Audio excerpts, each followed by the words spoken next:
नमस्कार दोस्तों। पश्चिम बंगाल में गोरखा जनमुक्ति मोर्चा के प्रमुख विमल गुरुंग और महासचिव रोशन गिरी ने पिछले दिनों पश्चिम बंगाल के चीफ मिनिस्टर शुभेंदु अधिकारी से मुलाकात की। अब इस मुलाकात के बहुत बड़े मायने निकाले जा रहे हैं और कहा जा रहा है कि अब की बार दार्जिलिंग और पहाड़ों की राजनीति में एक बहुत बड़ा परिवर्तन देखने को मिल सकता है।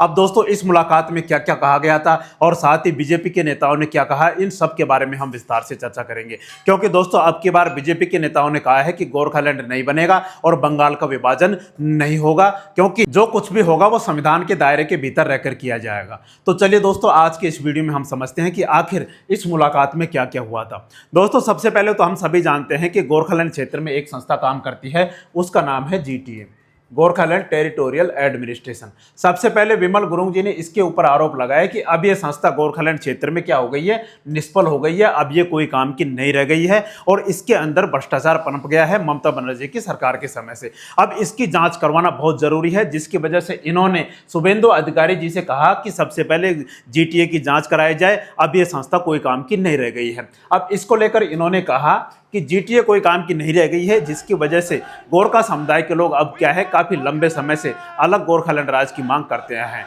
तो क्या किया जाए, उसको पूरा किया जाए, या तो अलग गोरखालैंड राज्य बना दिया जाए, फिर या क्या कर दिया जाए, यूनियन टेरिटरी बना दिया जाए। दूसरा दोस्तों, इन्होंने मांग की कि काफी लंबे समय से गोरखा समुदाय के लोग जब अलग गोरखालैंड राज्य की मांग को लेकर आंदोलन कर रहे थे, उस समय गोरखा जनमुक्ति मोर्चा ने अपनी बहुत महत्वपूर्ण भूमिका निभाई थी। उस समय गोरखा जनमुक्ति मोर्चा ने एक विंग का निर्माण किया था, उस विंग का नाम है, इस विंग का नाम है जीएलपी।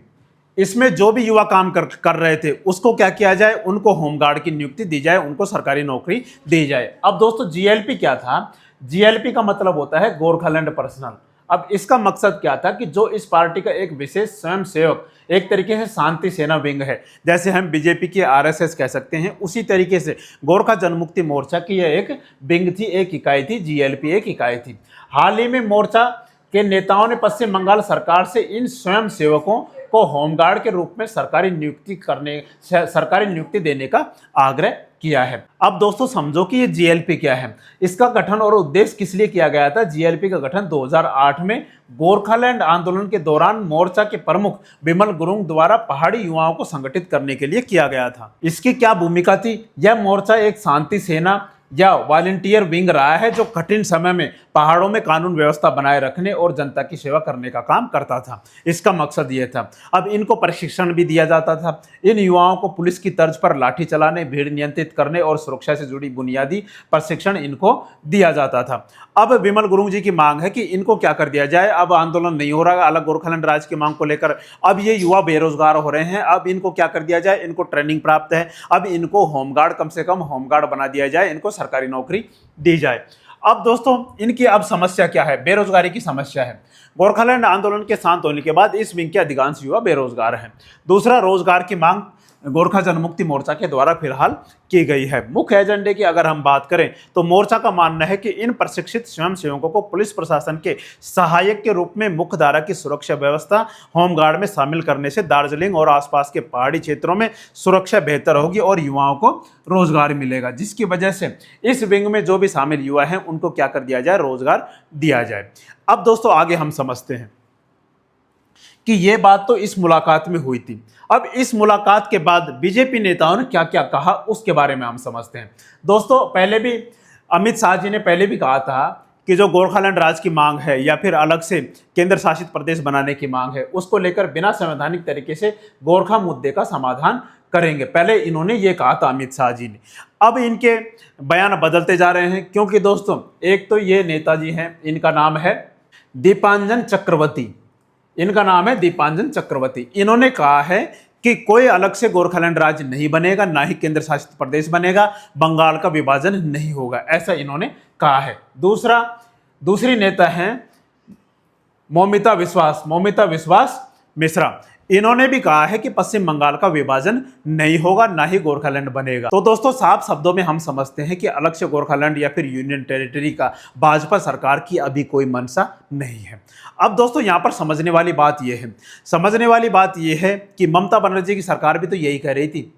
उन्होंने भी यही कहा था कि अलग से बंगाल का विभाजन नहीं होगा, अलग से गोरखालैंड राज्य नहीं बनेगा। अब बीजेपी सरकार के नेता भी यही कहने लगे हैं। अब डायरेक्ट तो कह नहीं सकते, चीफ मिनिस्टर कह नहीं सकते, या फिर अमित शाह जी या फिर प्रधानमंत्री कह नहीं सकते, क्योंकि इन्होंने बीजेपी का लगातार समर्थन किया है। इनके वोट लगातार बीजेपी को जाते रहे हैं, जिसकी वजह से दार्जिलिंग क्षेत्र के सांसद राजू बिस्ता भी बीजेपी के हैं। और साथ ही अब की बार पश्चिम बंगाल विधानसभा चुनाव में भी बीजेपी को गोरखालैंड समुदाय के लोगों ने पूरा अपना सपोर्ट दिया है, ताकि उनको उम्मीद हो कि हमारे बारे में भी कुछ सोचा जा सके।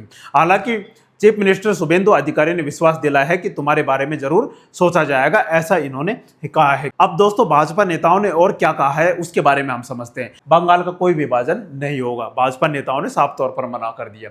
स्थायी राजनीतिक समाधान की जरूरत, उन्होंने दार्जिलिंग पहाड़ियों, गोरखा प्रादेशिक प्रशासन जीटीए है और वहां के लोगों के लिए एक स्थायी संवैधानिक राजनीतिक समाधान खोजने की आवश्यकता पर बल दिया कि हमारे संविधान के अनुसार क्या किया जाना चाहिए, गोरखालैंड क्षेत्र का एक स्थायी समाधान किया जाना चाहिए। जिसकी वजह से पिछले दिनों भी भाजपा सरकार ने मध्यस्थता के रूप में पूर्व राष्ट्रीय उप सुरक्षा सलाहकार पंकज कुमार सिंह जी को इन्होंने क्या किया था, इनको यहाँ पर नियुक्त किया गया था। दूसरा, इन्होंने कहा है कि पहाड़ का विकास पहली प्राथमिकता है। भाजपा नेतृत्व ने साफ किया कि इस मुलाकात का मुख्य उद्देश्य दार्जिलिंग क्षेत्र का समग्र विकास और स्थानीय मुद्दों का निपटारा करना है।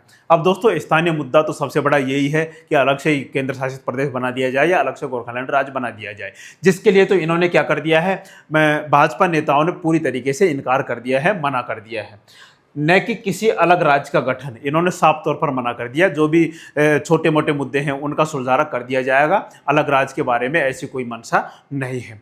अब दोस्तों भाजपा सरकार ने तो अपनी मंशा साफ कर दी है। बाकी दोस्तों आपको क्या लगता है, आप इस विषय में क्या सोचते हैं, एक बार कमेंट करके जरूर बताएं। और हमारी जानकारी आपको अच्छी लगी हो तो हमारे चैनल को लाइक एवं सब्सक्राइब जरूर करें। जय हिंद, जय भारत।